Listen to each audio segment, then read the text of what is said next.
మేక అప్పారావు గారు ఒకప్పుడు ద్వారకా తిరుమలకి ధర్మకర్తగా ఉండేవారట. ఆయన వారంలో శనివారం, ఆదివారం అయినా లేకపోతే శుక్రవారం అయినా వచ్చి గుడికి వచ్చేవారట.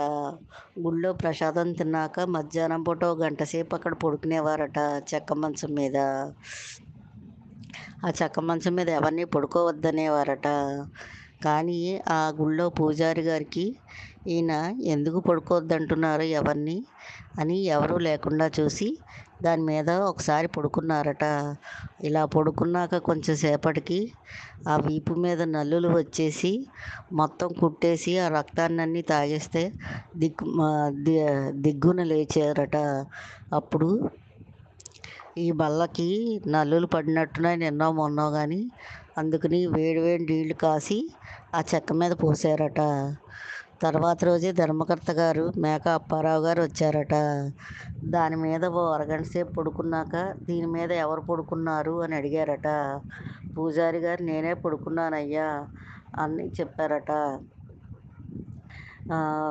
దీనికి నల్లులు పట్టినాయని వేడి నీళ్ళు పోసాను, ఇప్పుడు మీకు సౌఖ్యంగా పడుకున్నారా అయ్యా అని అడిగారట.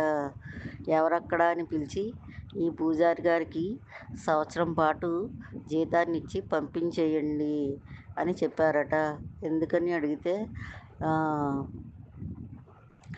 మేక అప్పారావు గారు ధర్మకర్త గారు అన్నారట, నేను అన్ని జంతువులకి అన్ని భూతాలకి ఏదో రకంగా అన్నం పెడుతున్నాను, కానీ ఈ శరీరాన్ని ఎవరికైనా ఉపయోగపడితే బాగుండు అనుకుంటే ఈ నల్లులకి వచ్చి నా రక్తం తాగుతుంటే నేను వాటికి కూడా అన్నం పెడుతున్నానని సంతోషపడేవాడిని. నువ్వు ఇప్పుడు అన్యాయంగా లక్షల సంఖ్యలో ఉన్న నల్లుల్ని చంపేశావు అని చెప్పారట. అది సర్వభూత హితేరతః అంటే ఆ మహానుభావుడు అన్ని భూతాల్లోనూ మనతో సమానంగా అనుకునే మనిషట ఆయన.